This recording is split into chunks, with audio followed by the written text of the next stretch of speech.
Turn with us, please, to Revelation chapter 7, as we've got some ground to cover here. Revelation is the last book in the Bible. You can turn there. If you didn't bring a Bible, I do encourage you to just open up an app or something, or just Google Revelation 7 or something. Get there, because I want you to see what's there in the page and not just hear my words. Revelation chapter 7. It begins by answering a question, which is the last verse of chapter 6. If you remember, chapter 6 gave us 6 of the 7 scrolls. We're like, what happened to the 7 or 6 of the 7 seals? What happened to the 7th seal? We haven't gotten there yet. This is chapter 7 is like an interlude. But we saw 6 of them, remember? And number 6 was pretty devastating. Number 6 was a catastrophic. Mountains are flattened, islands are gone, people are hiding in the rocks in verse 16, calling to the mountains and rocks, fall on us and hide us from the face of him who is seated on the throne. That's God. And from the wrath of the Lamb, Jesus Christ. For the great day of their wrath has come. And who can stand? Who can stand? When God finally, in that final day, unleashes his wrath on the world, who is able to survive that? And after that happens, still be standing? Now, you would think the answer would be nobody. Nobody can withstand the wrath of the Lamb. But the answer is there are some who are sealed by the Lamb and protected from that final wrath of destruction. I think that's what's happening in chapter 7. I don't think he's like, we're done with chapter 6. Chapter 7 is something totally different. Let me answer a totally different question. No, I think he's answering the question that we left off on chapter 6. Who can stand? The sealed. The people that are sealed of God won't be destroyed in that final deluge of God's wrath. Just like in the days of Noah. Everything was destroyed. No one could withstand that flood, except those who were in the ark.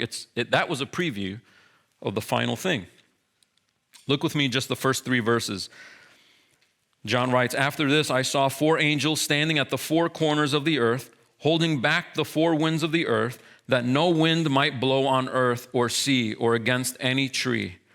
Then I saw another angel ascending from the rising of the sun with the seal of the living God, and he called with a loud voice to the 4 angels who had been given power to harm earth and sea, saying, do not harm the earth or the sea or the trees until we have sealed the servants of our God on their foreheads. So we'll stop there for a moment. And this is sort of the introduction of this vision. John sees 4 angels, 4 winds. We talked about how that number 4 sort of represents north, south, east, west. The 4 corners of the earth is not their understanding that the earth is flat. It's the 4 corners, the 4 directions of the earth, the 4 corners of a map, we can say. Now, what John is saying here is, as he sees this vision, he sees a sort of holding back. Okay, so on our trip back, we saw the wake of destruction from wind. Just wind.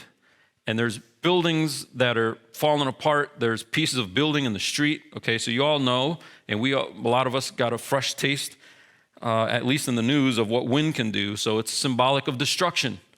Okay, so I don't think this is like, oh, seal 6 was earthquakes, and then after earthquakes we get wind. Good luck with pinning that down and making it work consistently throughout Scripture. Or you can just say, this isn't chronological, first this, then that, then earthquakes, after earthquakes, then wind, but not wind yet, because they're holding back on the wind. No. Seal number 6 was already destroying the whole earth, okay? The whole earth is shaken and rent, and now there's no sun, there's no moon, the stars fell to the earth, remember that? That was seal 6. Now, we get God telling the angels, whoa, not even wind. Don't even blow on the earth yet. Well, which one is it? Had he destroyed the earth yet?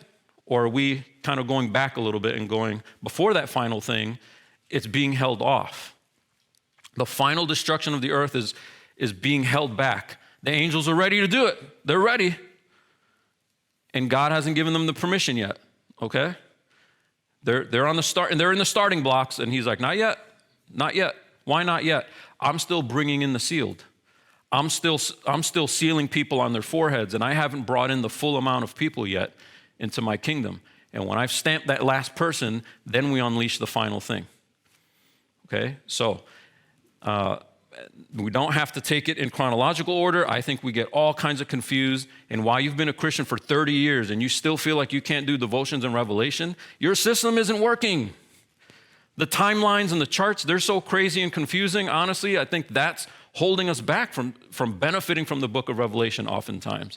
Now, I've got good brothers and sisters that hold to those different views, and I don't mean to disparage them, but sometimes I think they hold on to those views so tightly that you're virtually a heretic if you take it a different way. But I think we can be blessed by understanding that this isn't happening after seal number 6. This is just saying before seal number 6 happens and the final thing happens, it's being held off. Why is it being held off?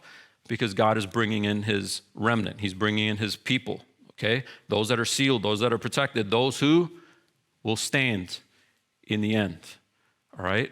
Now, you can connect that with Paul, Jesus, the rest of Revelation. It all flows. It's all consistent, and we don't have to keep developing new charts and timelines for it. So that's what I think is happening at the top of chapter 7. It's beginning to answer that question, who can stand, who can make it? And if you're wondering, how is this relevant for me? You can't think of a more relevant question to get answered this morning when you walked into church today. This isn't about how to deal with anxiety, how to get promoted at work. And those are good questions to ask and things that we need to lean into. Tips for parenting. When the world comes to an end, will you be destroyed or will you still be standing? Can you think of a more relevant question? The only difference between those who are hiding in the rocks going, I would rather be destroyed than face the wrath of the Lamb, and the ones who stand sealed, is whether you know Christ. That's the point of the book of Revelation. He rescues his churches. So these 4 angels are holding back these winds. They're holding it back from harming the earth. Notice that these aren't demons. This isn't Satan. It's God's judgments. Just like God sent plagues on Egypt. Demons didn't send plagues on Egypt. Demons tried to mimic and copy those plagues to sort of delegitimize God's power in that narrative. But God is the one that deals it. Why? Is he a big, grumpy, mean God? No, we're big, ugly sinners. Just like we sang about, and that's what communion is about. The person who goes, I'm not a sinner, God is just mean and grumpy, you'll hate him forever. You'll hate him forever. But those who go, you know what, I've sinned against this holy God. This one who is worthy of glory and praise and honor. I've tried to take that praise and glory and honor for myself. I've rebelled against him. I need a way. Jesus provides that way.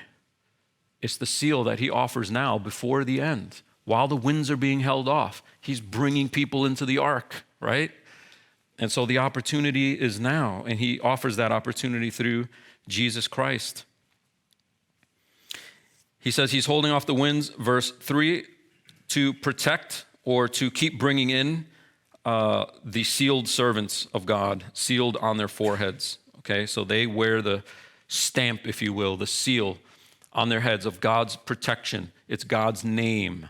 He owns these people, and he protects them, and he will get them to the end, just like a seal guaranteed the scroll being delivered untampered. He gets them to the end with his seal.